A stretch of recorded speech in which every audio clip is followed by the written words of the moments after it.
Good morning everyone. तो जो लोग हमारे एनाटॉमी ग्रुप में हैं, जो फाइनल ग्रुप में हैं, उनके लिए क्विज हमने वेबसाइट पर अपलोड कर दी है। We have already uploaded the quiz right now, so after the class even you can see that. तो जो लोग ऑलरेडी इनरोल्ड हैं उनके लिए हमने क्विज अपलोड कर दी है। क्विज नंबर 1 जिसमें 40 क्वेश्चंस हैं। So there are total 40 questions and all the other participant can do the quiz right now. Even everyone can do right now. आप सभी जो enrolled हैं और जो enrolled नहीं है, आप सभी लोग अभी एक साथ हम सब मिलकर एक साथ क्विज करेंगे। And the purpose of quiz, हमारी क्विज का पर्पज एक ही है कि जो कुछ थोड़ा मिस हो गया है, कभी कभी हम पढ़ते हैं समझते हैं लेकिन कुछ चीजें मिस हो जाती हैं दिमाग से, तो वो हमारी रिवाइज हो जाए। So we can memorise, we can revise the things in with the help of quiz. Getting my points? So let's start now. तो आपको वेबसाइट पर तो ठीक से क्विज के फॉर्म में ही मिलेगी।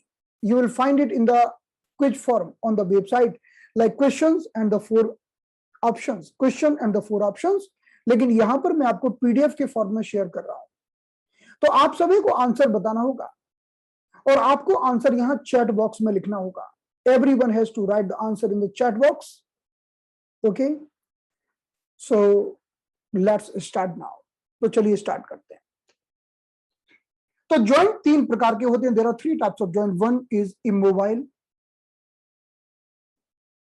Second is slightly mobile, third is freely mobile. पहले जो इमोबाइल होते हैं, मूवमेंट नहीं करते, जिन्हें हम फाइबरस जॉइंट कहते हैं। दूसरे कार्टिलेजिनस होते हैं, कार्टिलेज के कारण थोड़ी मूवमेंट करते हैं। और तीसरे साइनोवियल जॉइंट्स होते हैं, वो काफी मूवमेंट करते हैं, इसीलिए बीच में हमें लिक्विड डालना पड़ा, साइनोवियल फ्लूइड डालना पड़ा ताकि मूवमेंट्स फ्री हो सके। So these are 3 joints: immobile, slightly mobile, and the freely mobile. So we have divided the joint in 3 parts. One is synarthrosis, means no movement. Second is MP arthrosis, means slight movement, and third is diarthrosis. तो हमने देखा कि बिल्कुल movement नहीं करना सिनार्थ्रोसिस, थोड़ी थोड़ी movements करना एम्फी, और बहुत ज्यादा मूवमेंट करना उसे हम कहते हैं डाइआर्थ्रोसिस। हमने बात की कि सिनआर्थ्रोसिस जहां बिल्कुल भी मूवमेंट नहीं होती है, जैसे कि हमारे फीचर्स ऑफ द ब्रेन और दांतों में। So there is no movement in the brain like suture of the brain and the teeth. It is the example of synarthrosis. ये देखिए, ये एग्जांपल है सिनआर्थ्रोसिस का। ये फ्यूचर्स हैं but there is no movement in the futures, there is no movement in the joints because they are tightly packed with the future. इसे हम कहते हैं सिनआर्थ्रोसिस।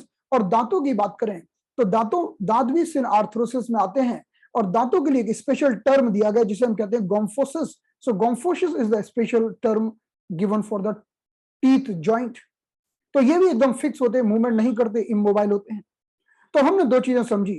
So future of the brain and the teeth, ये हमारे immobile joints में आते हैं। अब हम बात करेंगे कि ऐसे जॉइंट जो थोड़े से मोबाइल होते हैं। Now we are going to talk about the joints who are slightly mobile, and these joints are called amphiarthrosis. हमने समझा था कि amphiarthrosis का मतलब है कि ऐसे joints जो थोड़ी थोड़ी मूवमेंट कर सकते हैं, जैसे डिलीवरी के समय pubic symphysis और हमारी रीढ़ की हड्डी की वर्टिब्रास के बीच में होने वाली थोड़ी थोड़ी मूवमेंट्स, ताकि हम राइट लेफ्ट ट्विस्ट कर सकें, फॉरवर्ड बैकवर्ड बेंड कर सकें।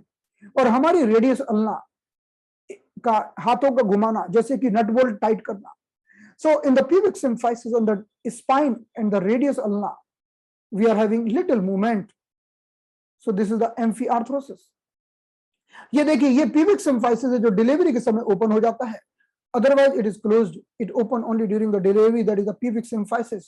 So it is amphiarthrosis. और ये वर्टिब्रास हैं, ये भी थोड़ी थोड़ी मूवमेंट के लिए परमिशन देती हैं। This is also एम्फिआर्थ्रोसिस।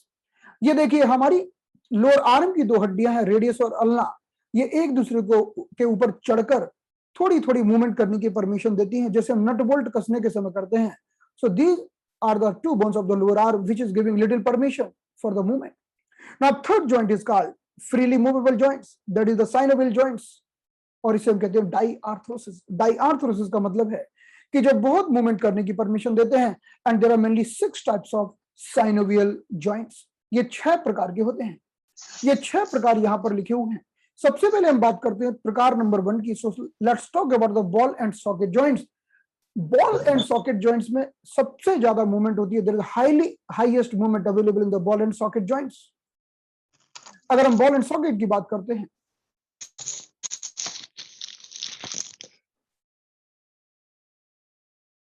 तो चलिए हम पहले अपने सीक्वेंस से ही समझते हैं। सबसे पहले हम बात करते हैं, हमने जॉइंट को 3 भागों में बांट दिया है मूवमेंट के आधार पर। As per the movement we have divided joint in 3 part.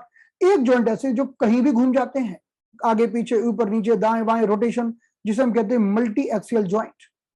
कुछ जॉइंट ऐसे होते हैं जो थोड़े घूमते हैं आगे पीछे और दाएं बाएं, तो 2 एक्सिस में मूवमेंट होती है।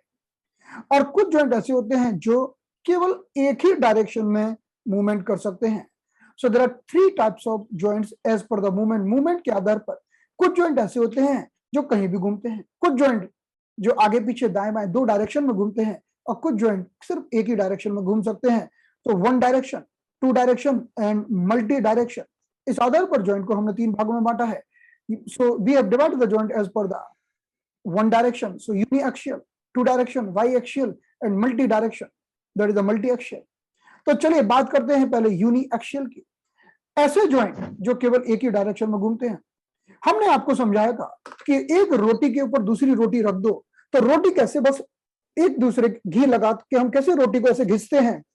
सो just put the ghee and rub the breads, one down one up, so they are doing movement only in the 1 direction. तो जब हम रोटी को घी लगा के घिसते हैं तो उनकी मूवमेंट जो होती है वो प्लेन जॉइंट की तरह होती है, यानी यूनिएक्सियल, केवल एक ही डायरेक्शन में।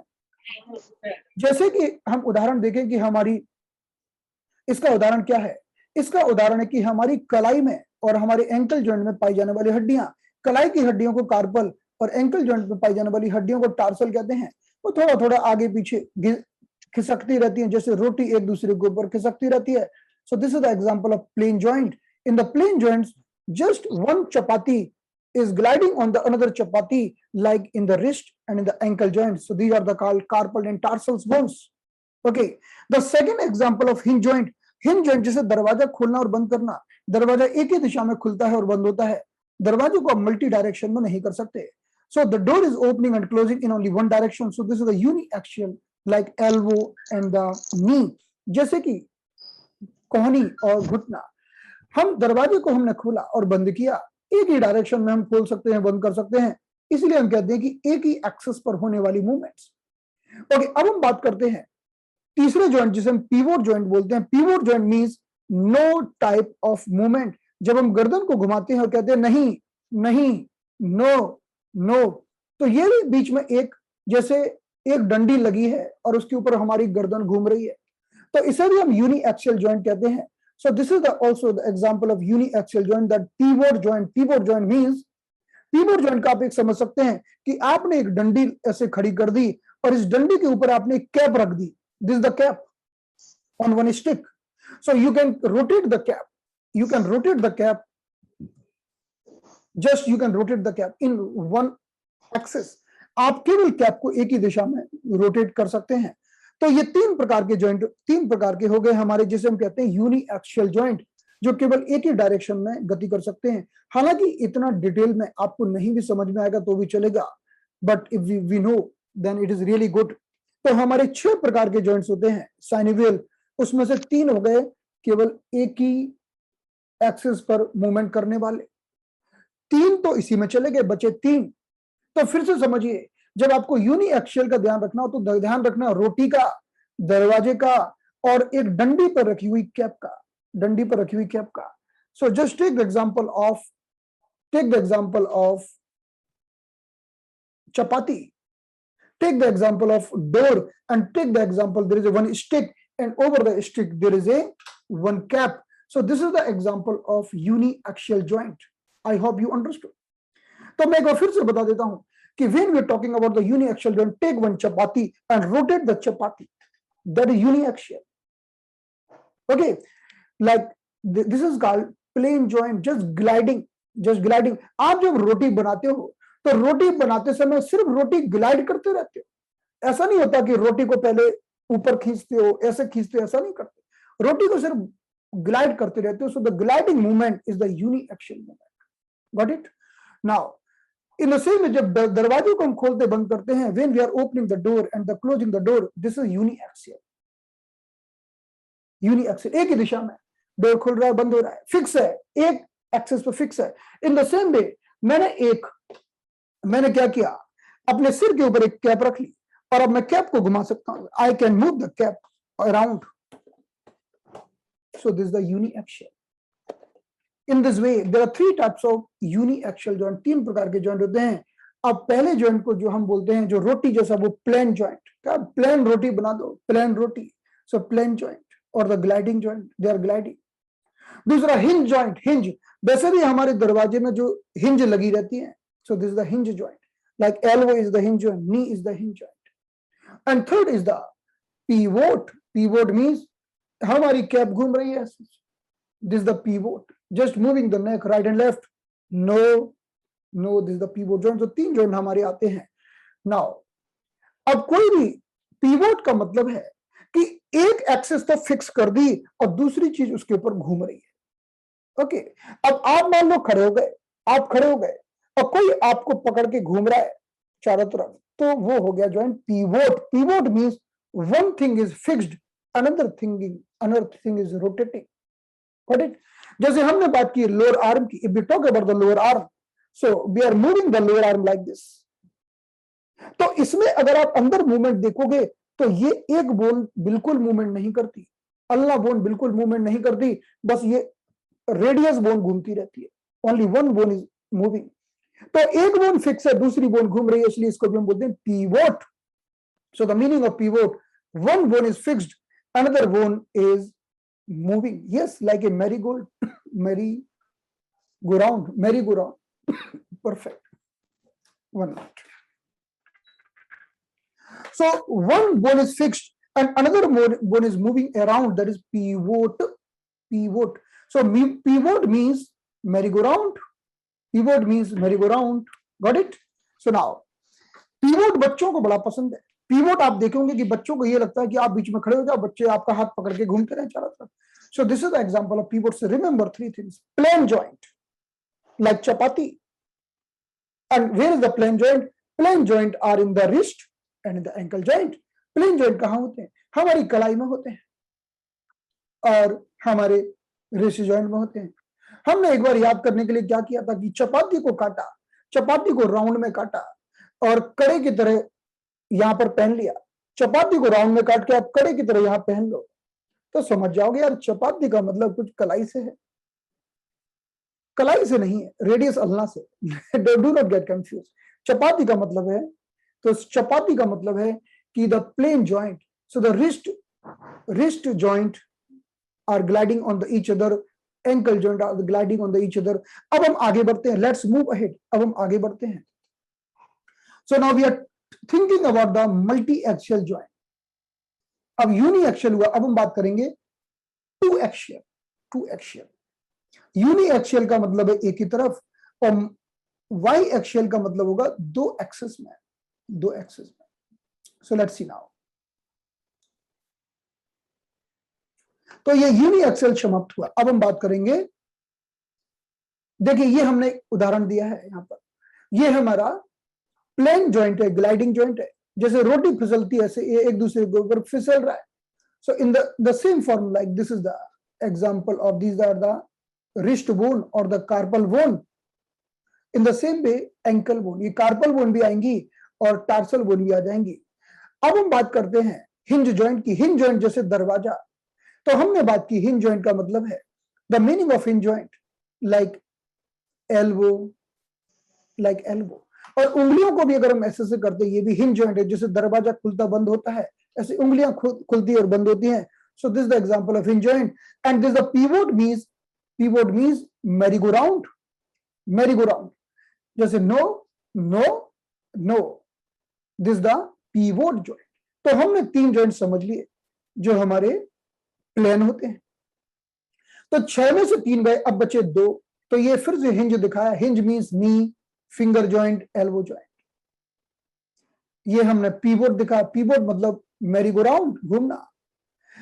अगर हम अपने गर्दन की बात करें, हमारे गर्दन में जो C1 और C2 के बीच में जो ज्वाइंट होता है, C1 का मतलब है एटलस और C2 का मतलब है एक्सिस। इन दोनों के बीच में जो ज्वाइंट बनता है जिसे हम कहते हैं एटलांटो एक्सियल ज्वाइंट, ये भी हमारा मेरीगोराउंड है, पीवोट ज्वाइंट है। तभी तो हम बोलते हैं नर्व, तो नर्व बोलते हैं तो C1 और C2 के बीच में मूवमेंट होती है। अब हम अगले ज्वाइंट की बात करना, we are talking about the next joint, that is the biaxial joint. So let's talk about the next joint, that is the y-axial. Okay. अब बाईएक्सियल को याद रखने की आपको ये मूवमेंट याद रखना होगा। So look at this movement, क्योंकि कंफ्यूजन होना बड़ा आसान है। सो बाईएक्सियल के लिए याद रखिए, देखिए थंब एंड हेड, बेसिकली हम जानते हैं एज पर द सुजोग, thumb is the head. So y-axial means the movement here and the movement here. This is the y-axial. ये uppermost movement means occipital bone and the C1, and this is the joint of the thumb. Okay, तो बाईएक्सियल का मतलब है, y-axial का मतलब है thumb आगे पीछे होगा, एक एक्सिस होगी, थंब ऐसे ऐसे हो जाएगा और गोल गोल भी घूम जाएगा, गोल गोल भी घूम जाएगा। It is called saddle joint, saddle saddle saddle saddle saddle saddle saddle. Got it?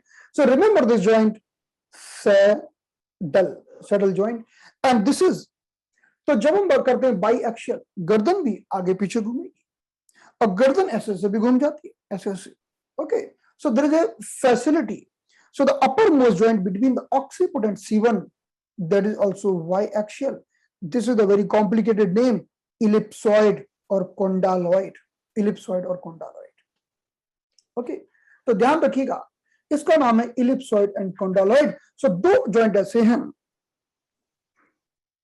जो y-axial. Okay, so ellipsoid and condyloid between C1 and brain means occiput. C1 and cranium.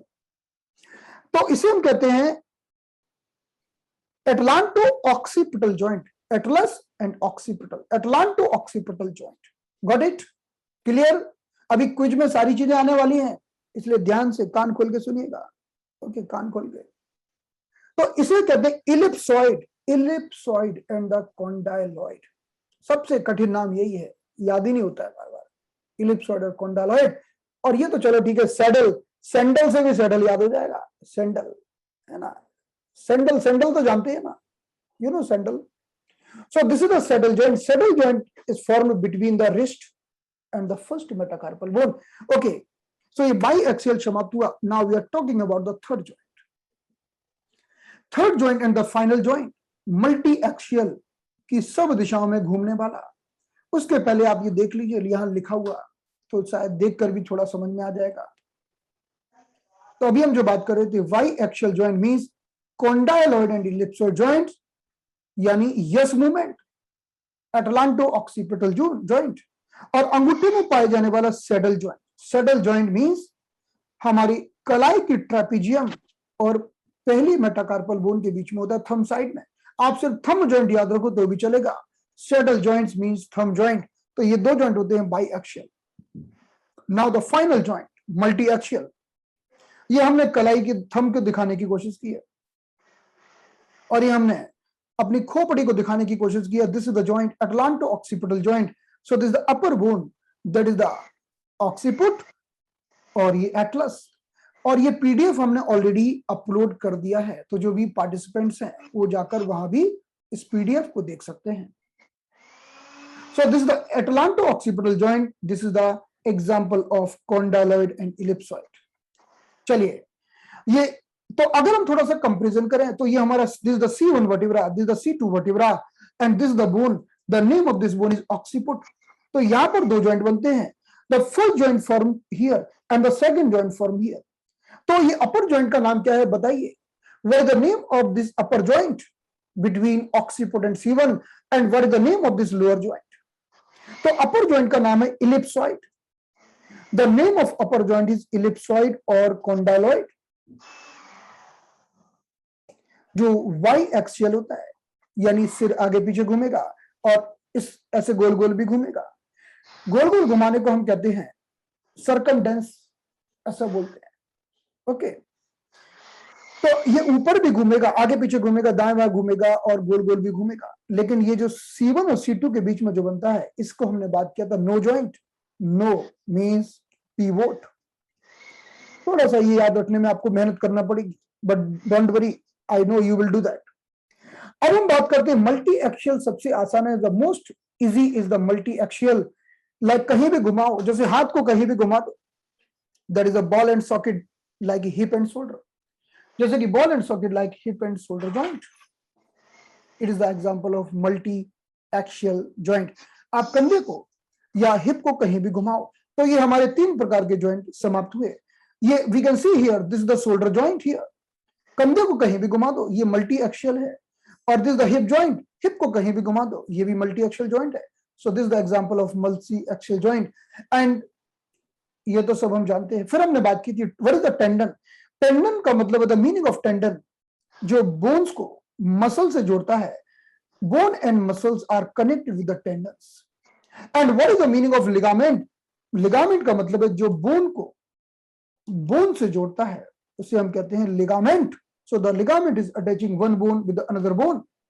और गॉड की हम बात कर चुके हैं, और श्यामलाल टिंडे पकाओ, ये टिंडे भी हम पका चुके हैं। हम कलाई की हड्डियों की बात कर चुके हैं। तो इसके साथ ही ये हमारा क्विक रिकैप समाप्त होता है। अब हम क्विज की ओर आगे बढ़ेंगे। सो let's start the quiz now.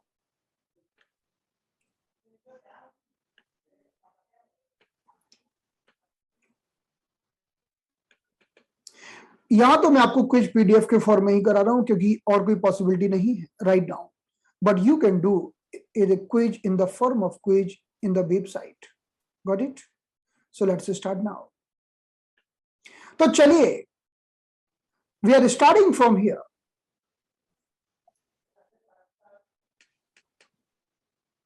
The question number 1, how many bones we have in the wrist joint? Answer दीजिए immediately. हमारी कलाई में कितनी हड्डियां होती हैं? ऑप्शन दिए हैं नीचे। How many bones we are having in the wrist? अगर किसी ने गलत आंसर दिया तो वो सबसे, तो बहुत अच्छा, very good. So we are having total 8 bones in the wrist. Question number 2, how many bones we have in the human skull? हमारी खोपड़ी में कितनी हड्डियां होती हैं? How many bones we have in the human skull? Very good, इसमें answer ही नहीं है। चलिए मुझे करेक्ट करना पड़ेगा, I have to correct it. Thank you. So 28 bones, wonderful. Question number 3, how many bones we have in the appendicular skeletal? हमारा skeletal system 2 प्रकार का होता है, एक होता है एपेंडिकुलर और दूसरा एक्सियल। तो एपेंडिकुलर स्केलेटल में कितनी हड्डियां होती हैं? How many bones we have in the appendicular skeletal?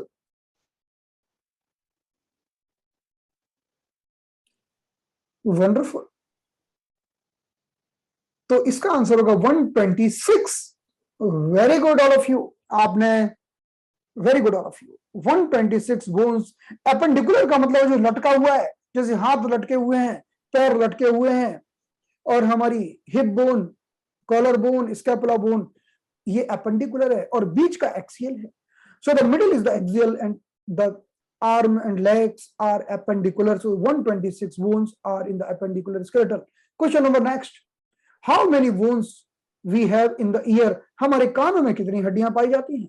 Option देख के लगाइएगा। How many bones we have in the ear? So the answer will be 3. Excellent, excellent. Question number next, how many tarsal bones found in the human? हमारे अंदर कितनी tarsal bone पाई जाती है? The meaning of tarsal bone is ankle bone. Tarsal bone कितनी होती है? How many tarsal bone we have? So the answer will be, answer will be 7। Wonderful. Question number 6, चलिए बताइए, how many carpal bones are there in the female? Females के अंदर कितनी carpal bone पाई जाती है? How many carpal bone in the female? Carpal का मतलब कलाई में पाई जाने वाली हड्डियां। फीमेल के नाम से सब कंफ्यूज कैसे हो गए? चाहे मेल हो चाहे फीमेल, हड्डियां तो एक ही होती हैं। अरे भाई कितना कंफ्यूजन हो जाता है, कहां से खतरनाक प्रश्न हो गया। Okay, so the answer will be 8। Good, लेकिन आंसर बहुत कम मिल रहे हैं भाई। I am getting only 8 to 10 answer. I need at least 50 answers. Question number next, how many bones are there in the cranium? हमारे क्रेनियम में कितनी हड्डियां पाई जाती हैं? क्रेनियम में कितनी हड्डियां होती हैं बताइए। So answer will be 8। Wonderful. Question number next, how many bones found in all 4 extremities? हमारे दोनों हाथों में, दोनों पैरों में कुल कितनी हड्डियां होती हैं? सो the answer will B D, 120. Wonderful. Next, how many bones are available in the spine for fetus and adult? जो बच्चा मां के गर्भ में होता है और एडल्ट में, कि स्पाइन में कितनी कितनी हड्डियां होती हैं बताइए।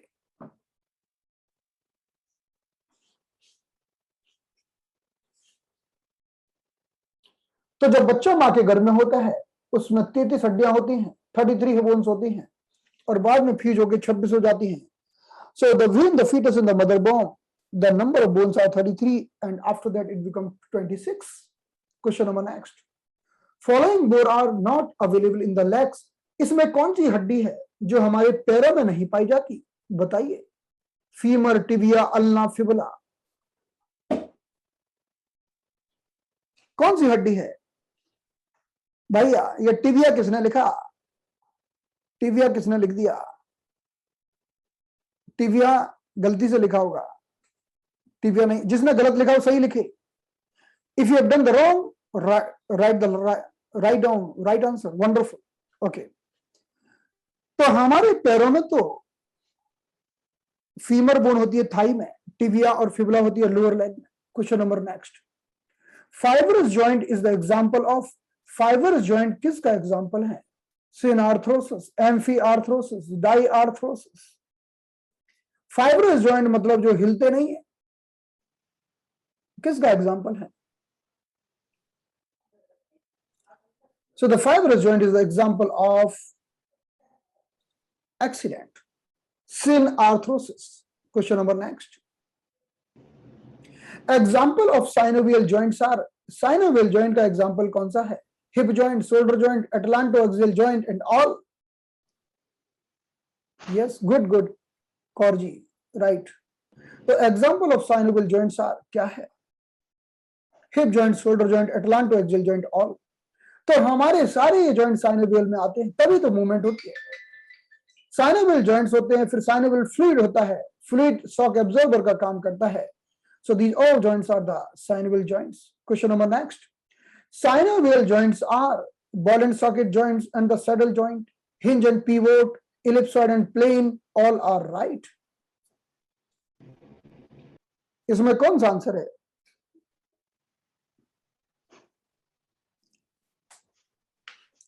Wonderful.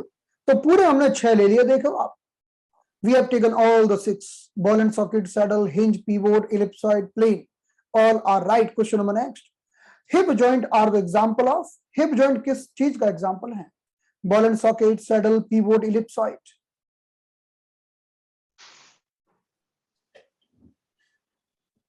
So hip joint is the example of? Ball and socket. Ball and socket. Wonderful. Excellent. Question number next. Thumb joint is the example of? Thumb joint किसका example है? Saddle joint. Thumb joint is the example of? Saddle joint.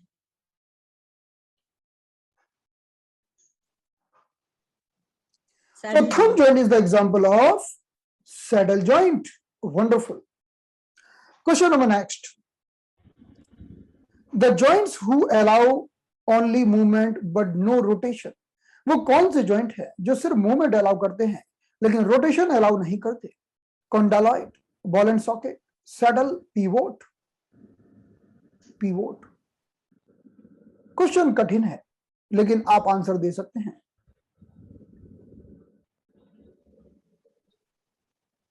देखो एक बात ध्यान रखिएगा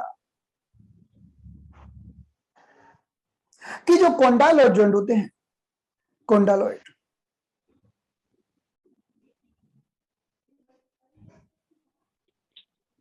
condyloid joint क्या करते हैं?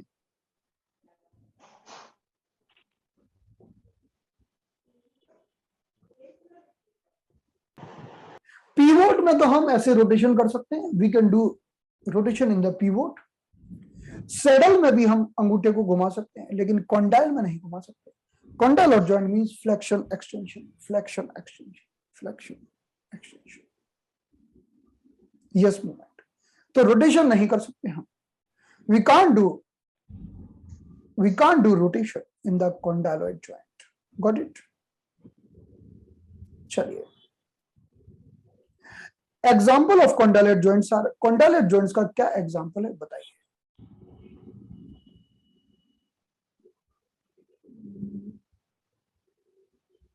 Example of condyloid joints are atlanto occipital joint, यानी वो जॉइंट जो हमारे एटलस और ऑक्सीपिट के बीच में बनता है, जॉ जॉ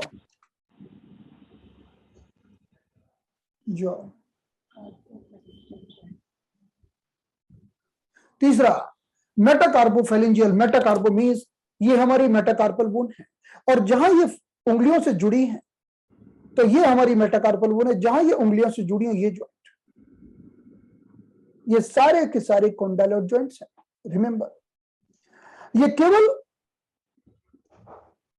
ये जैसे इनकी मूवमेंट रिस्ट्रिक्टेड होती है, अंगूठे की कितनी मूवमेंट होती है, इतनी मूवमेंट इन उंगलियों की नहीं होती। The fingers can not be move like the thumb, so we call these are the joint between finger and this metacarpal bone, this is the condyloid joint. Jaw can move in certain direction. These all are the example of condyloid joint. चलिए, question number next. Wrist bone gliding on the each other, हमारी जो wrist bone होती है एक दूसरे के ऊपर glide करती रहती हैं, फिसलती रहती हैं। हमारी 8 रिस्ट बोन होती हैं। We are having 8 carpal bones, wrist bone, they are gliding on the each other is the example of plane, ellipsoid, ball socket, saddle.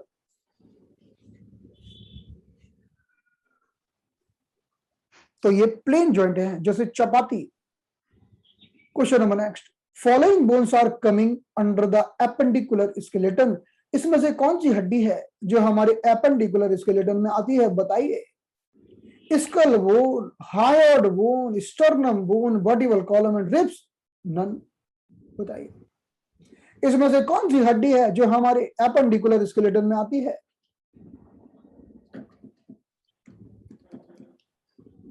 So the meaning of appendicular skeleton मतलब हाथ और पैर, और ये हड्डी पीछे की स्कैपुला और collar bone and the hip bone, इसमें तो स्कल है, इसमें तो हायोइड बोन है, स्टर्नम है, रीढ़ की हड्डी है, एंड द रिब्स है। So skull bone, hyoid bone, these none of the coming in the appendicular skeleton, these all bones are the axial skeleton. Question number next, number of ribs found in the human body are, हमारे human body में कुल कितनी ribs पाई जाती हैं?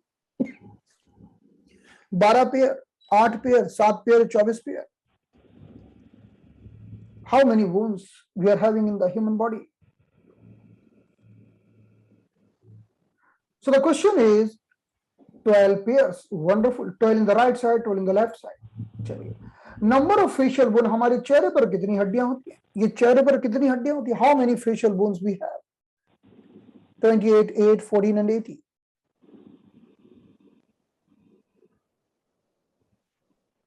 Question skip हो गए क्या?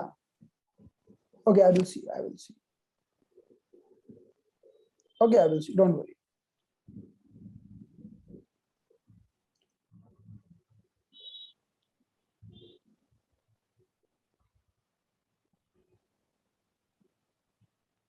Okay, 1 minute.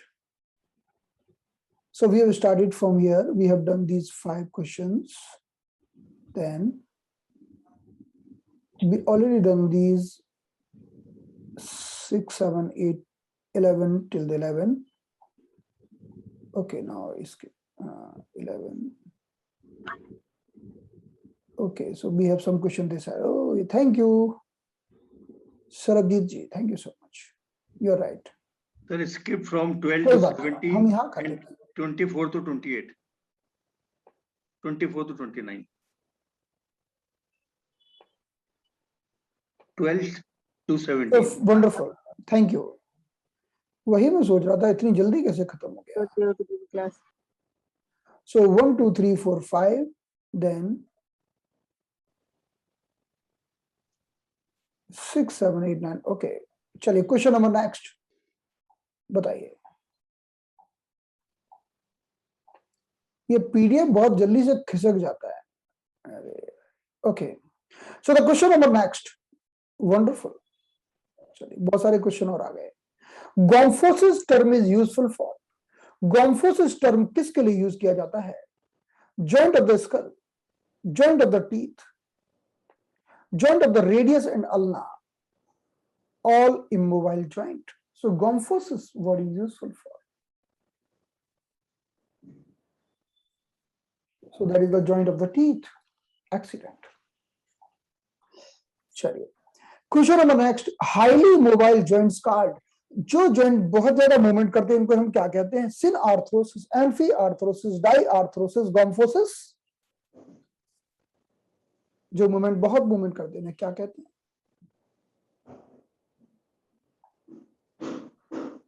So diarthrosis. Excellent. Question number 14. Following joints are coming under the amphiarthrosis. Amphiarthrosis में कौन से joints आते हैं? Pubic symphysis, radius ulna, both और shoulder joint.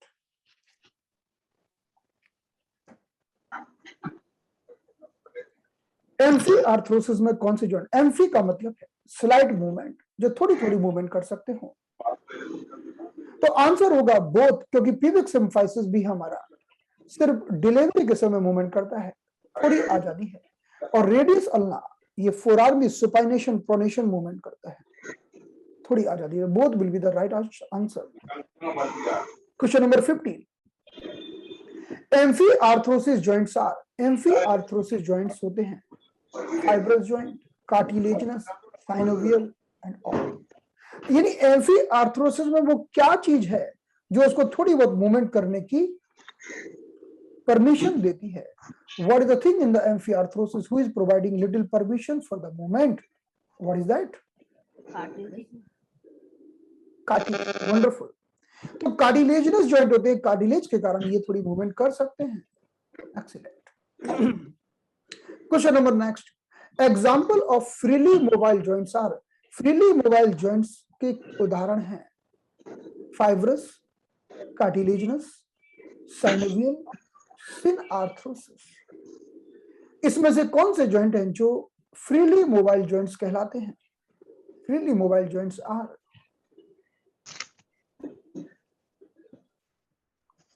So answer is synovial joint. Wonderful. Question number 17. How many types of synovial joints in the human body are? कितने synovial joints होते हैं हमारे शरीर में?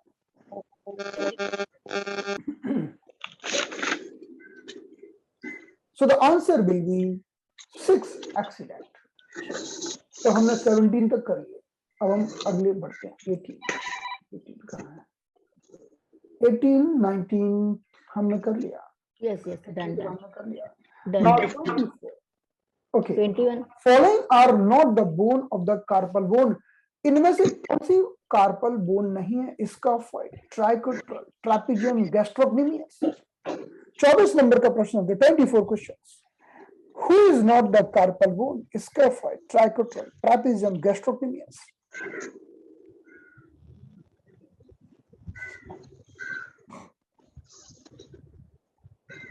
तो गैस्ट्रोक्निमियस तो काफ मसल होती है, काफ मसल जो हमारे पैरों में पाई जाती है. Okay, wonderful. तो इसका आंसर होगा गैस्ट्रोक्निमियस हमारी काफ मसल नहीं है. Question number next. Structure who connect one bone with the another bone. वो कौन से स्ट्रक्चर हैं जो एक हड्डी को दूसरी हड्डी से जोड़ते हैं? Tendon, ligament, both and nerves.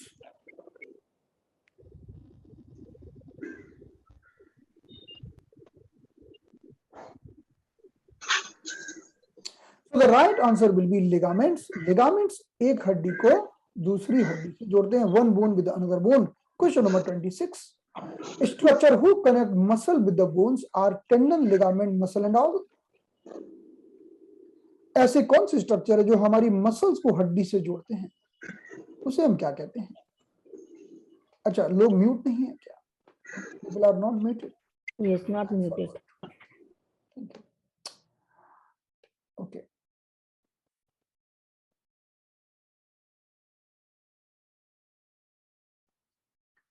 तो इसका आंसर होगा टेंडन. टेंडन मसल को बोन से जोड़ते हैं. Question number 27. Benefits of synovial joints are. What is the benefit of synovial joint? Work like a shock absorber, give lubrication to the joints, give nutrition to the articular surface of the bones or all.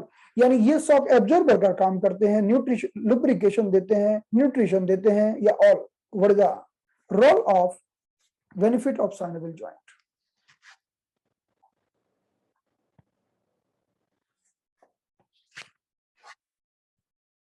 So the right answer will be all. ये shock absorber का काम करते हैं, धक्कों से हमारे joint को सुरक्षा देते हैं, न्यूट्रिशन भी देते हैं और लुब्रिकेशन भी देते हैं. Question number next.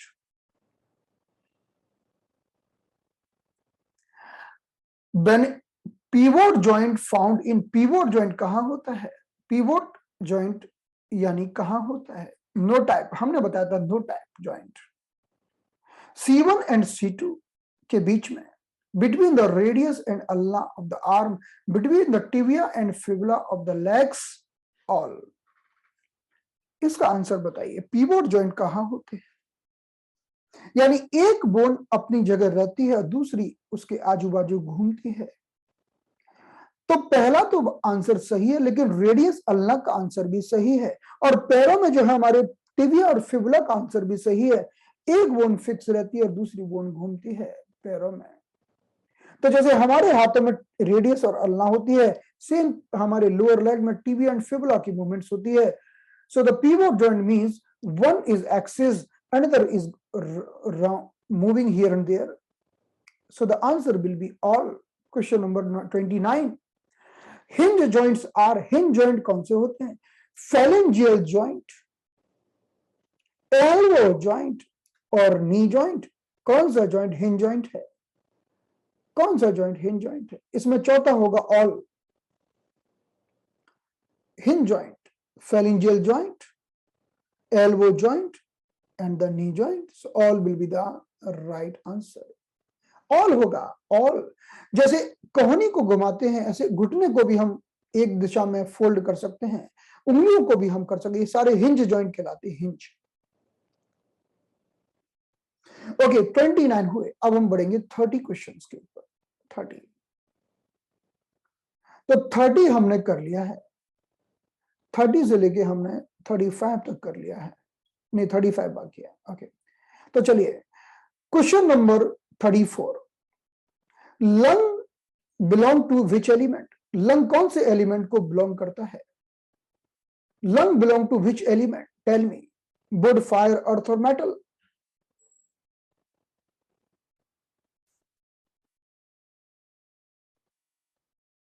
So the answer will be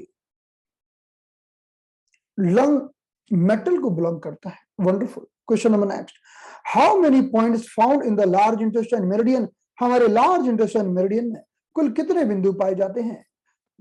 12, 20, 44 और 45. How many points found in the large intestine meridian? So the answer will be 20. In the large intestine meridian, total number of points are 20. Question number next. Distal point of stuffed nose. अगर किसी की नाक बंद हो गई है, नाक stuff हो गई है, so कौन सा distal point होगा? LI4, LU11, UB40, spleen 6. Who is the distal point of stuffed nose?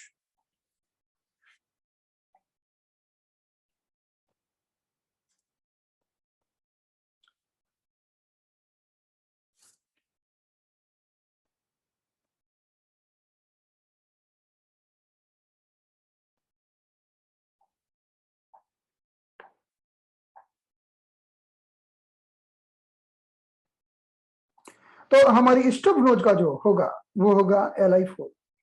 33 तो हम देख चुके हैं। हमारे फेशियल बोन्स कितनी होती हैं, how many facial bones we have, हमने ऑलरेडी समझ लिया है। हमारे चेहरे पे कितनी हड्डियां होती हैं, how many facial bones we have, 14, we have already done this, कर लिया है हमने। Okay, question number next. चलिए, द क्वेश्चन नंबर नेक्स्ट, ये तो हम देख चुके हैं। Benefit of the synovial joints we have seen, yes, we have seen. Okay, so now 33, fine. Question number next. ना ये बताइए,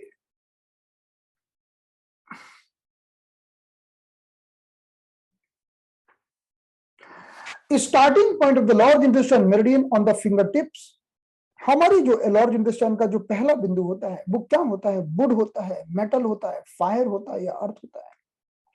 the first point of the large intestine meridian और Li1 is the wood point, metal point, fire point और the earth point.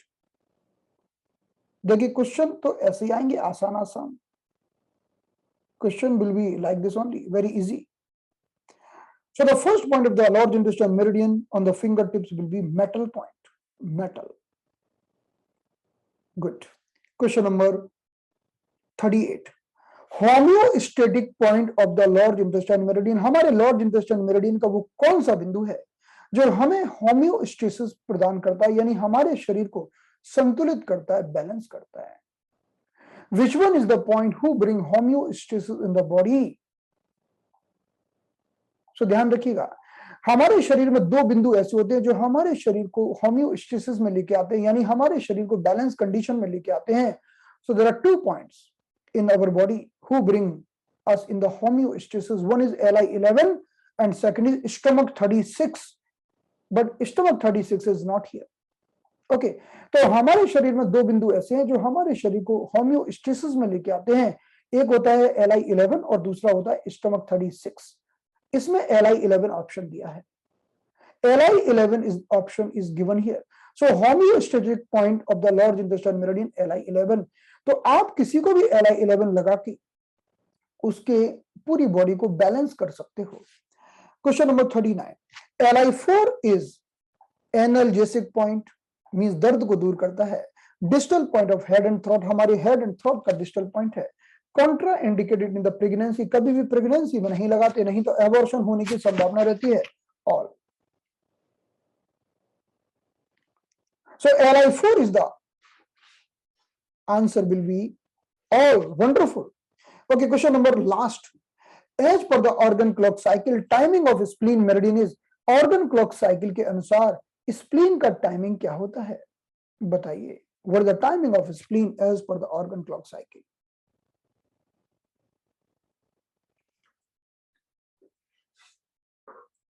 So the answer will be morning 9 to 11। ध्यान रखिएगा, हमारा office जब start होता है तो वो स्प्लीन के टाइम में ही स्टार्ट होता है। So the answer will B 9 to 11। Wonderful. तो बताइए किसके पूरे सही थे? 100%। सुमन जैन जी के लिए तालियां, clapping for Suman ji. Wonderful. और किसी के थे पूरे सही? और किसी के सही थे? अच्छा, किसी के पूरे गलत थे क्या? उसके लिए भी तालियां बजाएंगे। क्योंकि गलत करने के लिए, गलत किसी के पूरे थे नहीं हो सकते। ओके, चलिए कोई बात नहीं। जिन लोगों के 40 में से 35 भी सही थे उनके लिए भी तालियां, क्योंकि कुछ क्वेश्चन तो सच में कठिन थे। If there is a 35 right out of 40, even you deserve clapping. Okay, so I am clapping for all of you who has done at least 35 right. और उससे भी कम है तो मेहनत करना पड़ेगी अभी थोड़ी सी आपको, है ना। तो जो भी इनरोल पार्टिसिपेंट है, इस क्विज को जाकर एक बार वेबसाइट पे करिए और उनके नंबर काउंट करिए और मुझे भेजिए। नंबर काउंट करिए। नंबर काउंट कैसे करना है? एक क्वेश्चन 2 नंबर का है, 40 क्वेश्चन 80 नंबर के, so every question is 2 number, तो 40 क्वेश्चन ऑफ 80 नंबर। तो वेबसाइट पे जाके करिए और मुझे आपके नंबर भेजिए, है ना। कुछ पूछना है पूजा जी? पूछिए। हाँ पूछिए। आपकी आवाज ही नहीं आ रही है। 1 मिनट, अनम्यूट योरसेल्फ, अनम्यूट। हाँ जी। भैया जो नया वाला आपका है फोल्डर, उसमें मैं इसको एक्सेस नहीं कर पा रही हूँ, फिजियोलॉजी एनाटॉमी वाले चैप्टर को। एंड जो पुराने वाले में वहाँ क्विज मैंने जाके देखा तो देयर वाज एनी क्विज, जो पुराना वाला कुछ नए वाले में डालिए। क्विज मैं वाला आपको- वो मैं एक्सेस ही नहीं कर पा रही हूँ। ठीक है, मैं आपको गाइड करता हूँ। I am guiding. ठीक है, ओके। अब कुछ नहीं, अपना मोबाइल नंबर डालिए, फिर अपना वो एक ओटीपी पर क्लिक करिए, सेंड ओटीपी, फिर ओटीपी आपके मोबाइल पर आएगा, उसको डाल दीजिए, हो जाएगा। बस ऐसे ही तो करना है। But anyway you try, then I will help you. Okay.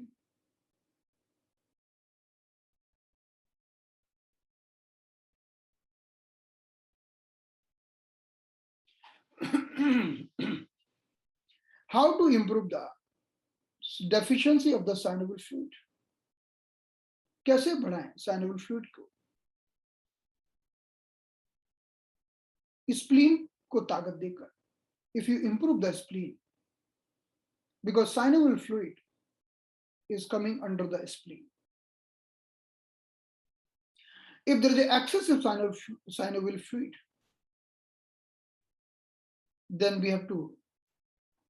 then also we have to work on the spleen. If there is a low synovial fluid, then also we have to work on the spleen.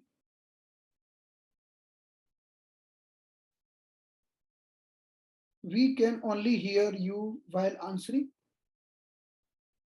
मतलब समझ में नहीं आया। मतलब मैं जब question करता हूं तो आपको सुनाई नहीं देता, जब आंसर करता हूं तब सुनाई देता है, ये मतलब है क्या? I don't know. PDF not see, कौन सा पीडीएफ नहीं दिखा? पीडीएफ नहीं डाला है हमने क्विज डाली है वेबसाइट पर।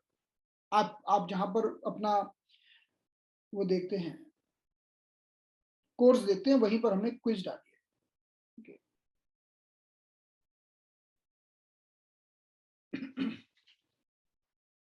कैसे पता चलेगा कि साइनोवियल फ्लूइड्स बढ़ गया है?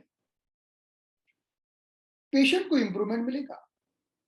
साइनोवियल फ्लूइड बढ़ेगा तो पेशेंट का दर्द कम होना चालू हो जाएगा।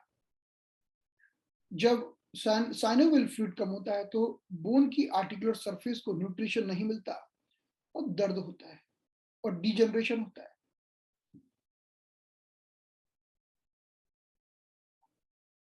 लेकिन जब साइनोवियल फ्लूइड बढ़ेगा तो हड्डियों का दर्द मिट जाएगा।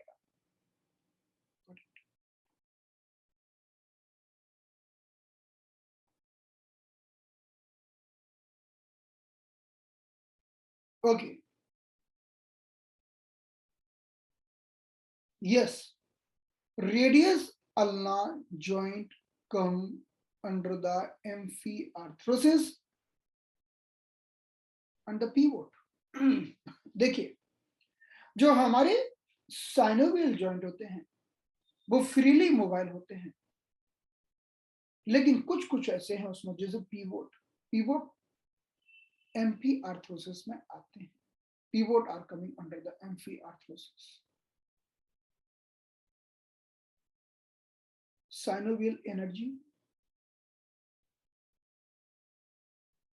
हमारा मुख्य लक्ष्य तो इस कोर्स में सरफेस एनाटॉमी ही होगा।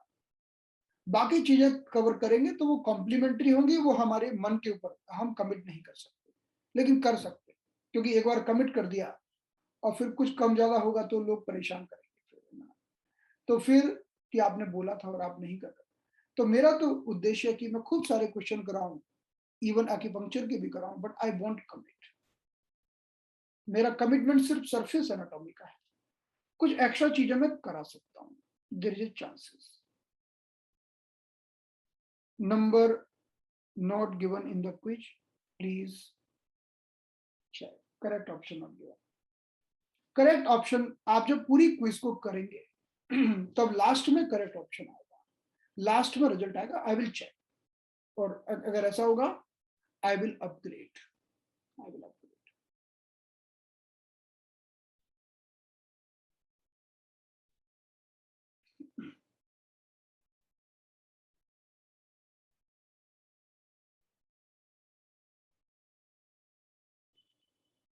मैंने जानबूझ के नहीं दिया, राइट ऑप्शन मैंने जानबूझ के इसलिए नहीं दिया है कि आप एक बार कर लो, मैं दे दूंगा, उसमें बस मुझे एक क्लिक करना है। उस क्लिक में हम क्या करते हैं, एक बार आप कर लीजिए, फिर मैं अभी कर दूंगा, 1-2 घंटे के बाद मैं राइट ऑप्शन दे दूंगा। ठीक है, हाँ बोलिए सुमन जी, बोलिए, unmute yourself. Yes please. Good afternoon sir. Good afternoon. Sir, जो आपने साइनेबल फूड बताया है हाँ, कि यदि बड़ा साइनेबल फूड यदि बढ़ता है तो पेशेंट को आराम मिलेगा। नहीं, अगर उसको डिजनरेशन है, अगर जैसे डिजनरेशन है तो डिजनरेशन में क्या होता है कि साइनेबल फ्लूइड कम हो जाता है, तो जब आप ट्रीटमेंट दोगे और साइनेबल फ्लूइड बढ़कर नॉर्मल होगा तो उसको घुटने में आराम मिलेगा, क्योंकि वही न्यूट्रिशन देता है। और जब यदि एक्सेस साइनेबल फूड हो जाए तो सूजन आ जाएगी, तो भी गड़बड़ है, तो उसको फिर स्प्लीन के पॉइंट देकर उसको सुखाना पड़ेगा, जैसे स्प्लीन 9, स्प्लीन 6 के माध्यम से उसको सुखाना पड़ेगा। तो सर बहुत सारे पेशेंट ऐसे होते हैं जिनको घुटने में दर्द है, हाँ स्वेलिंग भी है, हाँ तो वो क्या सब स्वेलिंग क्या साइनेबल फूड के बढ़ने के कारण होती है? हाँ, स्वेलिंग साइनल फ्लूइड क्या होता है, स्वेलिंग होती है फ्लूइड के सर्कुलेट नहीं होने के कारण, because what is the meaning of Yang deficiency? The meaning of Yang deficiency is the poor circulation. So if you improve the circulation, then the body will circulate nicely everything. तो जहां जो जरूरत है वहां उतना हो जाएगा. और जब हम स्प्लीन को ट्रीटमेंट देते हैं, so when we do the treatment of the spleen, it is balancing everything. So neither will be more nor the less. Okay, so the meaning of swelling means the poor circulation or the poor yang, or we can tell yang deficiency. So we can improve the spleen yang. So we can do the treatment of spleen yang deficiency. Okay, thank you sir, thank you. शरीफा जी, मुझे आपका प्रश्न समझ में नहीं आया। आपने लिखा है repeat synovial energy regarding spleen. अच्छा अच्छा, सो क्या होता है कि स्प्लीन क्या होता है, spleen is connected with the earth element, spleen is connected with the fluid circulation, fluid circulation, spleen का संबंध है फ्लूइड के सर्कुलेशन से बनता है।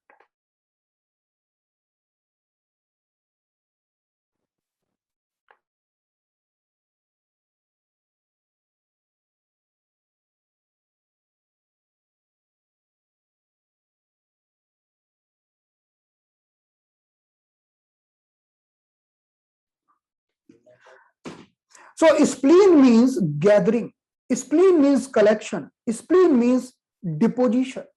Got it? तो जब स्प्लीन आपकी स्प्लीन अच्छी होती है तो अच्छा फ्लूइड बनता है, क्वालिटेटिव फ्लूइड बनता है. If spleen is good and it is making the very qualitative fluid. Like if you are boiling the water, then the steam will appear and steam will be very pure and refined. That is the result of good spleen. अच्छी spleen का result क्या होता है कि आपने पानी को उबाला और पानी उबल के भाप बन गया, और वो जो भाप होती है वो एकदम शुद्ध और प्योर और रिफाइंड होती है. तो जब स्प्लीन अच्छा काम करती है तो इतनी रिफाइंड एनर्जी बनती है.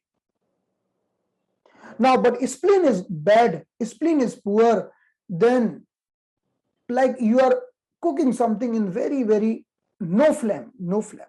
आप बिना अग्नि के कुछ चीज पकाना चाहते हैं, पड़ी रहेगी, थोड़ी सड़ भी जाएगी, पकेगी नहीं.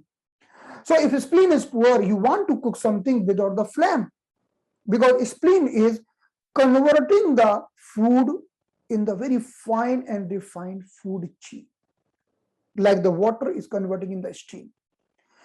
तो स्प्लीन कमजोर होगी तो वो गंदा फ्लूइड बनेगा और वही जाके जमा हो जाएगा जॉइंट्स में, फिर जॉइंट्स में पेन होगा. सो इवन सम, बिकॉज वो तो घूमेगा, लिक्विड तो घूमेगा बॉडी में, whether it is fine pure fluid और it is the bad fluid, it will circulate, it will get deposited in the joints. Then the person will tell you, okay, I'm having pain here. Then also we have to treat the spleen and we have to improve the spleen. We have to request the spleen, kindly tell me what can I do for you so that you can cook the thing very nicely.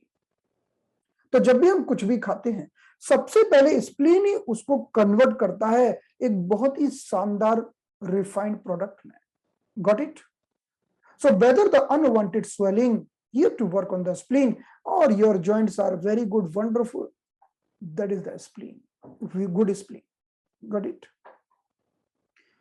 Some people had, while अब आपके जो प्रश्न हैं वो तो अलग जा रहे हैं, हमको तो टॉपिक से रिलेटेड प्रश्न करिए. You can ask the question related to the topic.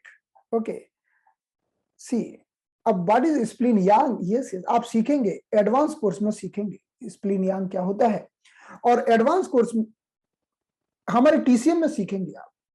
जो हम टीसीएम के कोर्स करने वाले हैं उसमें हम आपको बहुत डिटेल में बताएंगे कि स्प्लीन यांग क्या होता है. अब देखिए आप, चलिए एक दो लोग और प्रश्न करिए, फिर हम चलिए पूछिए किसको क्या पूछना है. मधुबाला जी कहाँ हैं? मधुबाला जी का तो नाम ही ऐसा है कि इनको मना नहीं कर सकते. कहाँ है मधुबाला जी? चलिए मधुबाला जी पूछिए. अनम्यूट. नमस्ते sir. Sir I am so grateful to you. आपने जो टाइम दिया मेरी बेटी को, वो इतनी खुश है, जब से आपसे मिल के आई है तब से इतनी खुश है. मैंने कहा बेटा आधा तो तुम वैसे ही ठीक हो जाओगी.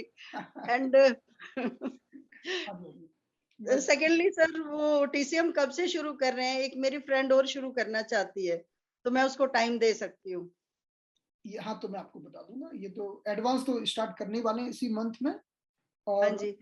बाकी नहीं, वो तो न्यू है सर, न्यू है, बिल्कुल न्यू है. तो टटाई ज्वाइन कराइए. टटाई अच्छा ठीक है, मैं उसको बताती हूँ सर. और अगर ये नहीं तो अगर वो कहे कि टीसीएम ही शुरू करना है तो फिर वो आप प्लीज बता दीजिएगा मुझे. ठीक है, जरूर, श्योर. एंड सर हम सारे के सारे, जो मेरी बड़ी बेटी और मैं, हम सभी आ रहे हैं आपके पास. आइए, most welcome, most welcome. Yes sir अभी मैं यहाँ से मूव कर रही हूँ. एक्चुअली कोहिमा से हमारा मूवमेंट आ गया. मैं 18 को निकल रही हूँ अभी. तो मैं चाह रही थी यही कोर्स आपका ज्वाइन करना, लेकिन मैं सफर में होंगी तो कहीं आएगा वो नहीं. आप जब भी ये दोबारा से शुरू करते हैं तो मैं ज्वाइन करूंगी आपका. श्योर. ये सरफेस एनाटॉमी और ये जो है सरफेस एनाटॉमी दूसरा द्वारा में अभी नहीं होगा, उसका पार्ट 2 होगा. पार्ट 2. ओके. क्योंकि ये तो अभी तो एग्जाम की दृष्टि से चालू कर डाला है. ये तो बड़े मुश्किल में इसका मुहूर्त निकला है, क्योंकि हम बहुत दिनों से हम 6 महीने से सोच रहे थे और इसका मुहूर्त निकाल डाला आखिर, है ना. क्योंकि हमारे जो बंडल कोर्स के पार्टिसिपेंट है ना, वो रोज पूछते थे कब चालू कर रहे हो, कब चालू कर रहे हो. तो हमने कहा चलो कर ही डालो, इसलिए. तो सर ये एडवांस जो आप करेंगे फिर वो इससे आगे का होगा ना सर? जिसने ये नहीं किया तो उसके तो समझ नहीं आएगा. पहले ये करना पड़ेगा उसको, पहले ये करना पड़ेगा, तब वो कर पाएगा. वहां थोड़ी हम वापस बताएंगे 206 हड्डियां होती हैं, वहां तो आगे की बात करेंगे ना. नहीं, ये तो 5 डेज का जो आपने फ्री कोर्स किया है वो उसमें आपने डाल दिया, तो वो तो मैं देख रही हूँ आपके जो है. तो आप देख लीजिए, अब आप अपने टाइम के अनुसार करिए, बट सेम थिंग रिपीट नहीं होगी, क्योंकि मैं बोर हो जाता हूँ उससे. मुझे थोड़ा अच्छा लगता है अगर नई चीज चालू की जाए. थोड़ा ये 5 डेज का तो आपने दे दिया हमें, पर आगे का तो नहीं होगा. 15 डेज का कोर्स है ना सर ये तो? ये कोर्स बोला 15 डेज का, 1 महीने से कम में खत्म नहीं होगा. इतना तो मैं तो सफर में होंगी सर. अगर मैं ज्वाइन भी करूं तो मेरे लिए तो प्रॉब्लम हो जाएगी. क्या करूं मैं, बताइए. रिकॉर्डिंग देख लीजिएगा, अगर कभी 2-4 दिन की मिस होगी. We will provide recording for 6 month. हम 6 महीने के लिए रिकॉर्डिंग देंगे. ठीक है सर. तो आपने उसमें वो डाल रखा है ना? फिर अगर उसमें है मैं फीस डाल दूंगी उसमें आपका. हाँ, 2150 रुपए फीस है बस. 2150 रुपीज. ठीक है सर. हाँ जी. Thank you so much sir. जी welcome. When you will start TCM portion course for exam? Okay, 2 बार कर चुके हैं ऑलरेडी, 2 बार कर चुके हैं. हमारी वेबसाइट पर ऑलरेडी है, आप कभी भी कर सकते हो, कभी भी कर सकते हो. Already available on the website. Explain relation of spleen with the synovial fluid. क्या होता है कि जो स्प्लीन होती है ना, स्प्लीन ही हमारे शरीर में फ्लूइड का निर्माण करने के लिए जिम्मेदार है। Spleen is responsible for the formation of fluid. तो जैसे आपने खाना खाया, ठीक है, you have taken the food, आपके खाना आपके पेट में गया, now food has reached in your stomach, now spleen will start cooking the food and will convert in the form of steam very fine and refined। अब spleen आएगी और इस खाने को बहुत ही फाइन और रिफाइंड स्टीम में बदलेगी और स्टीम को इकट्ठा करके लंग्स को भेज देगी। Okay, now lungs will circulate throughout the body and deposit wherever it required। Getting my point? तो ये पूरा प्रोसेस चलता है। ये पूरे प्रोसेस की बात हमने टीसीएम में की है, माइट भी हमने एडवांस में की होगी, लेकिन अभी हम फिर से करेंगे। ये टीसीएम का पूरा पर्सपेक्टिव है कि आखिर कौन सी चीज कहां से घूम के कहां पहुंचती है ना। तो lungs and spleen both together are responsible for absorbing the fluid and distributing the fluid. Getting my point? In that way, इस तरह से होती है सारी कहानी। तो चलिए आज की क्लास को यहां पर विराम देते हैं, अब हम कल मिलेंगे। Thank you so much, see you tomorrow. Okay, thank you. अगर किसी ने एनरोल किया है और ग्रुप में ऐड नहीं हुआ है तो मुझे अभी एक मैसेज ड्रॉप कर दीजिए पर्सनली, या ग्रुप में भी कर दीजिए। I will add you in the final group. Okay, so thank you so much. अब हम कल मिलते हैं। अब कल से हमारी क्लास होगी हमारे इनरोल्ड पार्टिसिपेंट्स के लिए। आज हमारा 5वां दिन समाप्त हुआ। Thank you so much. Closing the session now.